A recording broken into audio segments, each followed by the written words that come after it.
We've all got that dream, right? Cruising down the highway on a Sunday morning in a '65 Mustang or a classic Chevy II. The window is down, the engine is humming, life is good. But let me tell you something I see all the time in my line of work. That dream, it can turn into a financial nightmare faster than you can 0 to 60. Folks, buying a classic car isn't like buying a Honda Accord. You are buying 60-year-old technology, 60-year-old metal, and often 60 years of other people's bad decisions. I'm an engineer by trade, and I look at these machines differently. I don't look at the paint. I look at the structure. I look at the project management side of the build. And today, I want to share the hard truths about buying a classic car in this market. I want to save you from the money pit so you can actually enjoy the drive. Let's get into it. First thing we need to discuss, and this is the biggest heartbreaker I see, is the fresh paint trap. You go to look at a car. It's red. It's shiny. The chrome is gleaming. The seller tells you it was restored last year. But here is the reality. Paint is the easiest way to hide a disaster. In the engineering world, we call this cosmetic remediation. In the car world, we call it putting lipstick on a pig. I want you to look past the shine. If you walk up to a classic car and the paint is perfect, but the price seems a little too good to be true, your alarm bells should be ringing. You need to look at the gaps between the doors. Are they even? Or is one side tight, and the other side you can fit your thumb in? That tells me the frame might be twisted, or the bodywork is just slapdash together with Bondo.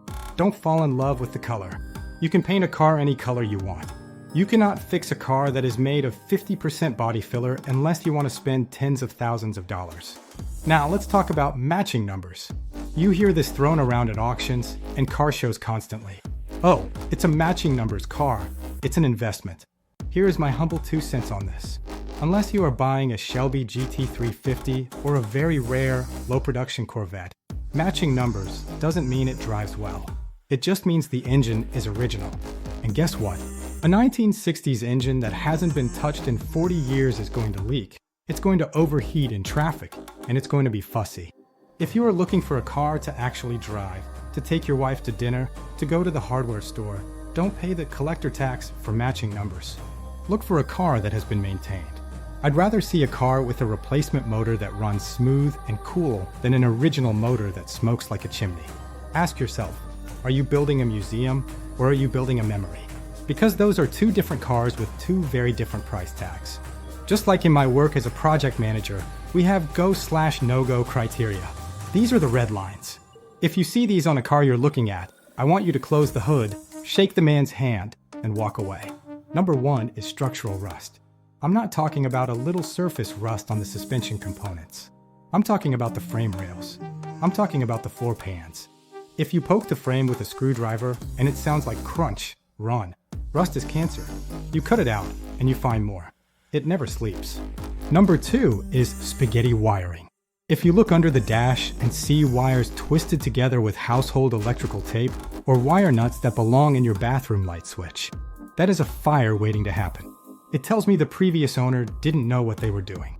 And if they cut corners on the wiring, which you can see, imagine what they did inside the engine where you can't see. Here is the part nobody likes to talk about: the budget. When we plan a project in the military or engineering, we always have a contingency fund. You need one for your classic car. Here is the rule I want you to follow.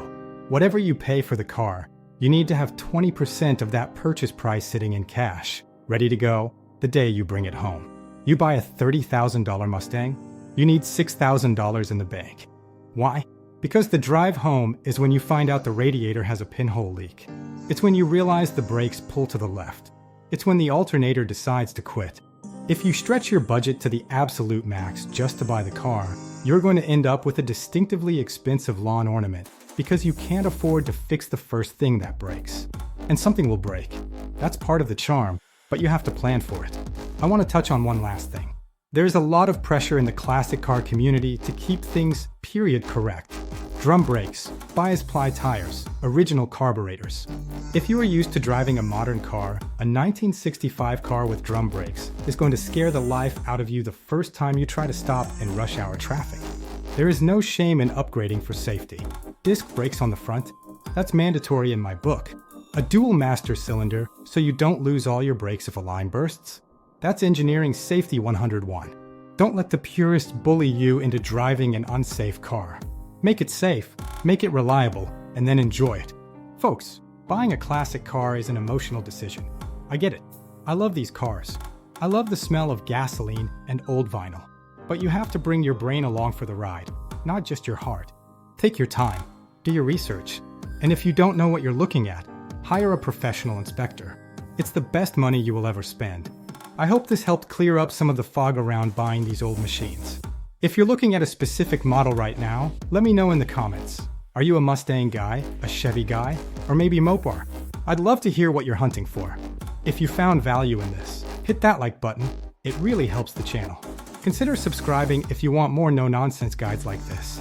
Until next time, drive safe and keep 'em rolling.